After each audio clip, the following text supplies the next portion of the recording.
Ready for a gear loadout? Let's get to it.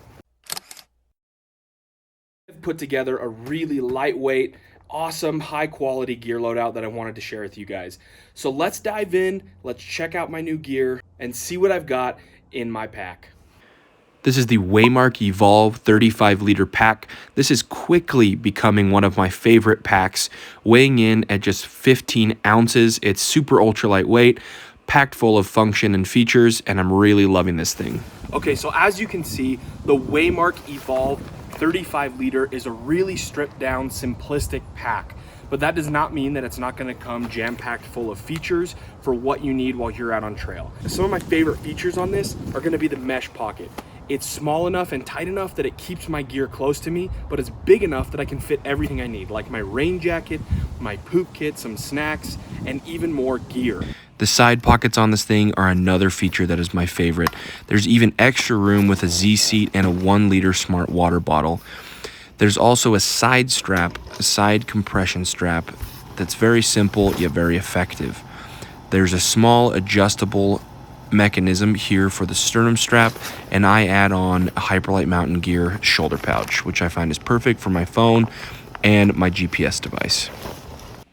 Next up is my sleeping quilt. I keep this in a small Hyperlite mountain gear pod, and I carry the Thermarest Vesper 32-degree bag in a large.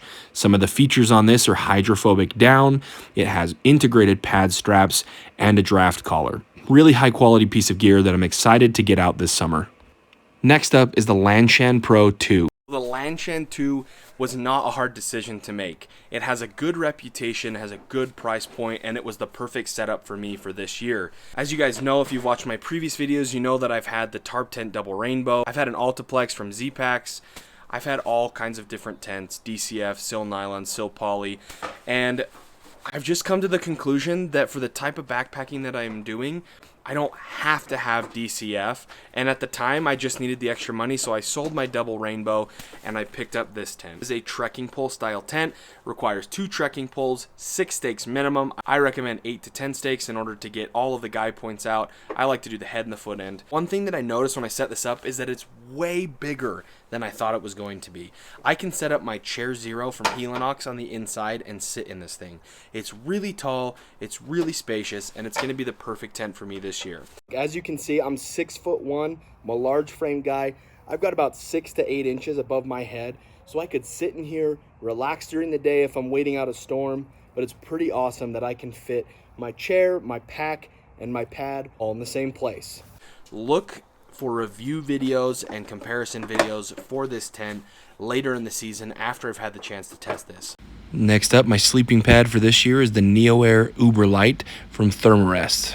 The thermarest NeoAir Uberlite. There are a few reasons that I picked this up, including its weight, the price point for this one that I got, and that a lot of people don't like it. Let's speak to the first point. The weight is 8.8 ounces. It's the regular size pad. It's 2.5 inches thick, and I just want to see what it's like to sleep on this type of pad because it is so lightweight and has mixed reviews. I want to try it out.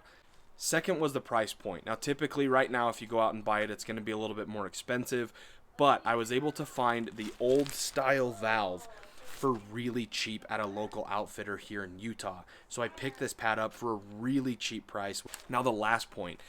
This has been a very controversial pad. Because it was so ultralight, people were skeptical, and there have been a lot of stories about it popping, leaking, and just not performing correctly, and I want to test it out. I want to know if that's true, and the best way to do that is to use the pad myself. And it's also a 20-inch pad, which I'm a huge advocate for 25-inch wide pads, but I want to try it out to see if it actually makes a difference, because we all make these claims that 25 inches is better, but is it really going to make that big of a difference, and is the weight savings worth it? So the Thermarest NeoAir Uberlite is going in my pack. My pillow of choice is the simple Trekology pillow that you can pick up over on Amazon.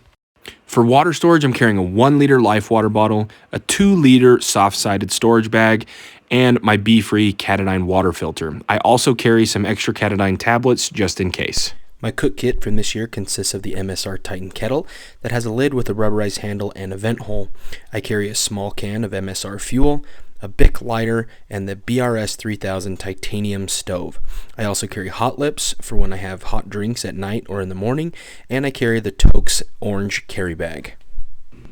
Some of my absolute favorite items here: the Chair Zero from Helinox, the Z Seat from Thermarest, and my Buff from Buff.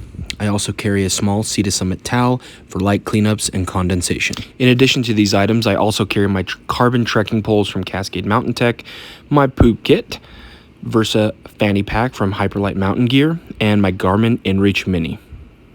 Inside my fanny pack, I like to carry my first aid and blister kit, and just a bunch of different snacks for quick access while I'm on trail, a sunscreen stick, and some Picardin lotion. For food, I love to carry Peak Refuel. One of my favorites is chicken Alfredo. I'm going to try out the strawberry granola. I like to carry some mashed potatoes, tuna packets, just for light lunches or extra snacks throughout the day. I carry a long-handled titanium spoon and some Nun tablets for hydration. All right, so this is the pack all packed up. Let's get it weighed and check it out. So here I've got my trusty luggage scale that I'll throw through the roll top closure, and the total weight is 11.6 pounds. So that is my spring/summer gear loadout. About 11 to 12 pounds with everything except for my water, which I feel like is pretty good. Let me know what you guys think, and thanks for stopping by.